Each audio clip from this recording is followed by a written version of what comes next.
Hello my dear student, आप screen पर मेरे पीछे देख रहे हैं। लेफ़्ट साइड में लिखा हुआ है ₹750। फिर उसके बाद बीसीआई लिखा हुआ है, फिर लिखा हुआ है ₹22,500। ये क्या है? इस पर न्यू बिल ड्राफ्ट किया गया है बीसीआई की ओर से। आप लोग देख रहे हैं कि इधर 2-3 दिनों से बहुत तेज़ी से चर्चा हो रहा है कि जो बार काउंसिल ऑफ इंडिया है वो रजिस्ट्रेशन की फ़ीस को बढ़ाने के लिए एक ड्राफ्ट को तैयार किया हुआ है। आज हम लोग इसको डिस्कस करना चाहते हैं, इसके क्या बेनिफिट हैं, क्या इसके लॉस हैं, मेरिट डिमेरिट दोनों पर हम लोग डिस्कस करेंगे। इसके साथ साथ ऑनरेबल सुप्रीम कोर्ट के जो डिसीजन हुए थे 2024 में उसको भी डिस्कस करेंगे और साथ में ये बताएंगे कि जो न्यूली एडवोकेट है उनको क्या फ़ायदा होने वाला है, क्या नुकसान होने वाला है। डियर स्टूडेंट, आप लोग वीडियो में लास्ट तक जुड़े रहें। बहुत ही ब्रीफ में बहुत ही सटीक चीज़ें बताई जाएंगी, बहुत विस्तार में जाने की ज़रूरत नहीं है, न बहुत उसमें टाइम किल करने की ज़रूरत है। छोटे से समरी फॉर्म में हम आपको बताना चाहेंगे, तो आप लोग वीडियो के साथ बने रहें, जुड़े रहें और एक एक चीज़ों को ध्यान से देखते रहें। डियर स्टूडेंट, जिन लोगों ने परीक्षा रिफ्रेशर के यूट्यूब चैनल को नहीं सब्सक्राइब किया, सब्सक्राइब कर लें। देखिए, सब्सक्राइब करने का सबसे बड़ा फ़ायदा ये होता है कि कोई भी वीडियो बनता है तो आपके सिस्टम पर उसका इंडिकेशन आना शुरू हो जाता है। आपको ये पता चल जाता है कि परीक्षा रिफ्रेशर लॉ क्लासेस का कोई वीडियो पब्लिश होने जा रहा है। चलिए हम लोग देखते हैं कि ये जो 750 और 22,500 का खेल है, ये क्या है, बीसीआई के द्वारा क्या इस पे ड्राफ्ट किया गया है। सारी चीज़ों को हम लोग एक एक करके देखेंगे, जानेंगे। डियर स्टूडेंट, आप लोग को हम बताना चाहते हैं कि जो बार काउंसिल ऑफ इंडिया है उसने एक ड्राफ्ट तैयार किया है। वो ड्राफ्ट का नाम है एडवोकेट्स अमेंडमेंट बिल 2026। ये जो ड्राफ्ट को तैयार किया है ये रिफॉर्म करने के लिए एडवोकेट एक्ट 1961। बीसीआई का कहना है कि देखिए, जो 1961 में ये हम लोग का बना था एडवोकेसी एक्ट, और ये बहुत पुराना हो गया है, काफ़ी दिन का हो गया है और धीरे धीरे 45 साल 46 साल के ऊपर हो गया है। इसमें रिफ़ॉर्म की बहुत ज़रूरत है। रिफ़ॉर्म करने के लिए ये ड्राफ्ट तैयार किया गया है जिसमें एडवोकेटों को प्रोटेक्शन देने की बात कही गई है। एडवोकेटों को ये कहा गया है कि जो एडवोकेट होते हैं वो जिसके सम्मान के साथ जी सकें, उनको कैसे स्टाइपेंड दिया जाए, उनको कैसे इंश्योरेंस किया जाए। ये ड्राफ्ट में बहुत सी चीज़ें बताई गई हैं और ये तैयार करके रख दिया गया है। और जितने भी जुरिस्टिक हैं, लॉ से जुड़े हुए लोग हैं, हम हैं, आप हैं, सब लोग को इनवाइट किया है बीसीआई ने सजेशन देने के लिए कि जो हमने ड्राफ्ट किया है आप उसमें क्या सजेशन देना चाहते हैं। तो इसमें एडवोकेट भी सजेशन दे सकते हैं, जजेस भी सजेशन दे सकते हैं, लॉ के टीचर भी सजेशन दे सकते हैं, लॉ के स्टूडेंट भी सजेशन दे सकते हैं। सब लोग इस पर सजेशन दे सकते हैं। और जो सजेशन की डेट रखी गई है, लास्ट डेट, वो 31 जुलाई 2026 को शाम को 3 बजे। और ये कहा गया कि आपका जो भी सजेशन होगा आप मेल कर सकते हैं। मेल का एड्रेस भी दिया गया है, ड्राफ्ट एडवोकेट 2026 bill@gmail.com। ये जो है ईमेल एड्रेस भी दे दिया गया है। ईमेल एड्रेस पर आप क्या कर सकते हैं, अपना मेल भेज सकते हैं ड्राफ्ट को लेकर।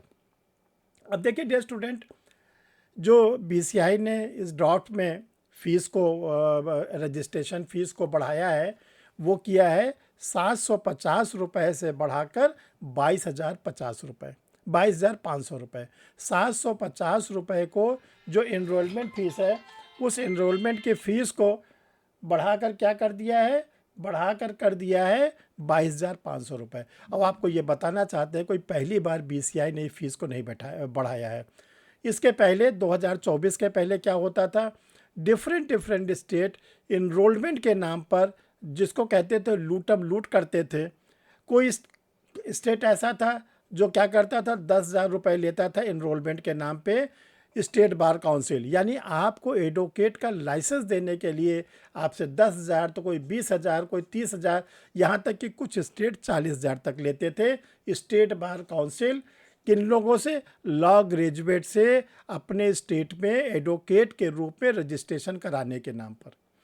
यह मैटर ऑनरेबल सुप्रीम कोर्ट तक पहुंचा। जब ऑनरेबल सुप्रीम कोर्ट में पहुंचा तो दो केस लॉ बहुत इंपॉर्टेंट है। पहला है Gaurav Kumar versus union of India, दूसरा पंकज सिंह वर्सेस बीसीआई।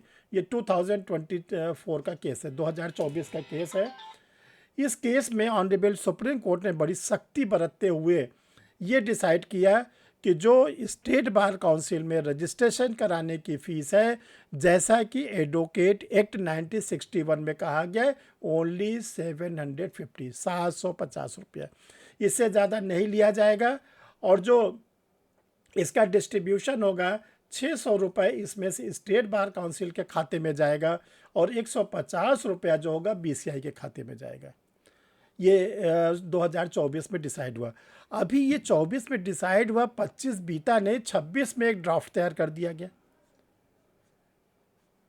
ज़रा ध्यान रखिए। और ड्राफ्ट में कहा गया कि अब जो लॉ ग्रेजुएट हैं जब वो रजिस्ट्रेशन कराने जाएंगे तो उनसे 22,500 रुपये लिया जाएगा।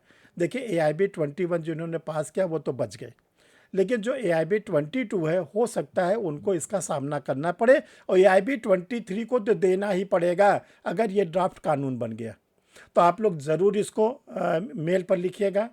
ये जो 22,500 रुपया प्रपोज किया गया है, इसमें से कहा गया कि 18,000 रुपया स्टेट बार काउंसिल होगा, 4,500 रुपया जो है बार काउंसिल ऑफ इंडिया लेगा। अभी एडवोकेट को न तो कोई स्टाइपेंड देने की बात कही गई है, अभी एडवोकेटों को न तो कोई इंश्योरेंस दिया गया है, और 750 को बढ़ाकर, आप सोचिए, 750 रुपये को बढ़ाकर 22,500 रुपया कर दिया गया। कितना गुना बढ़ा दिया गया। अब देखिए जरा, लॉ ग्रेजुएट, क्या लॉ करना एक जिसको कहते हैं गलत डिसीजन है?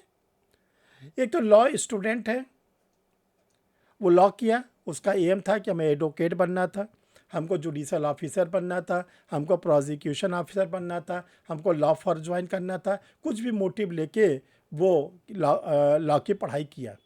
उसने एडमिशन लिया 3 इयर्स LLB में या 5 ईयर BLLB इंटीग्रेटेड कोर्स में। जो इसकी फ़ीस होती है, अगर सेंट्रल यूनिवर्सिटी वगैरह है 3 इयर्स में तो फ़ीस कम होती है, उसके मान लीजिए 8,000 10,000 रुपया फ़ीस दिया। और अगर उसने कहीं प्राइवेट कॉलेज से किया तो उसका 5 ईयर का, तो उसका 3 लाख रुपए कम से कम फ़ीस लग जाती है। अब वो पास किया BLLB या LLB, अब आया AIB के दायरे में, जो AIB निकालना बहुत ज़रूरी है। AIB की फ़ीस 4,000 रुपया, चलो ये उसने दिया। अब रजिस्ट्रेशन कराने के लिए वो स्टेट बार काउंसिल में गया, तो अभी तक 750 रुपया था, अब ये बढ़कर हो गया 22,500 रुपये, ये ड्राफ्ट में कहा गया है। इसके बाद जब उसका AIB क्लियर हो गया, स्टेट में रजिस्ट्रेशन हो गया, अब उसको वकालत करनी है। वकालत हाई कोर्ट में करेगा, वकालत डिस्ट्रिक्ट कोर्ट में करेगा। तो जो हाई कोर्ट का बार एसोसिएशन है या डिस्ट्रिक्ट बार एसोसिएशन, वहाँ पे बार एसोसिएशन की मेंबरशिप लेने की भी फीस देनी है। अब देखिए, लॉ ग्रेजुएट अपने यूनिवर्सिटी डिग्री कॉलेज की फ़ीस दिया, AIB की फ़ीस दिया, रजिस्ट्रेशन की फ़ीस दिया, बार एसोसिएशन की फ़ीस दिया, और फाइनेंशियली उसको मिला क्या? ज़ीरो। अभी कुछ मिला नहीं है, ऐसा भी नहीं कि कल से उसको कुछ मिलने जा रहा है, अभी उसको केवल ज़ीरो मिला।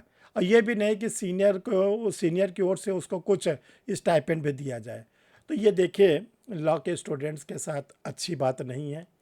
लॉ का स्टूडेंट ये प्रोफेशनल कोर्स होता है, इसमें पहले आप उसके स्टाइपेंड की बात करिए, उसके इंश्योरेंस की बात करिए, उसके सेफ्टी की बात करिए, तब इसके बाद कोई आगे की बात हो। ये मेरा व्यक्तिगत रूप में सुझाव है बार काउंसिल ऑफ इंडिया के, मैं भी मेल डालूँगा। हमारा जो झुकाव है, हमारा जो लगाव है, हमारा जो जिसको कहते हैं प्यार है, वो स्टूडेंट के हित में है। एक तो देखिए, एडवोकेट आप बन गए तो आपको बेरोज़गार भी नहीं माना जाता, ये भी नहीं कहा जाता आप बेरोजगार हैं, आप एडवोकेट हो गए। वो कैसे सरवाइव करेगा, कोर्ट में कैसे जा पाएगा? तो इसके लिए आप लोग भी अपने अपने सुझाव को दें। जब सारे सुझाव आ जाएंगे तो हो सकता है कि जो BCI ने एक ड्राफ्ट तैयार किया, अभी देखिए, न तो वो कोई कानून बना, न तो पार्लियामेंट के पास भेजा गया, एक ड्राफ्ट है, उसमें ऑब्जेक्शन मांगा है। BCI ने अच्छा किया है कि ऑब्जेक्शन को रेस करने के लिए हम लोगों को बोला है, हम लोग अपने ऑब्जेक्शन को, अपने सजेशन को देंगे, फिर फाइनली जो डिसीजन होगा वो देखा जाएगा। Thank you dear student. ऐसे वीडियो को प्राप्त करने के लिए आप लोग चैनल को सब्सक्राइब कर लें।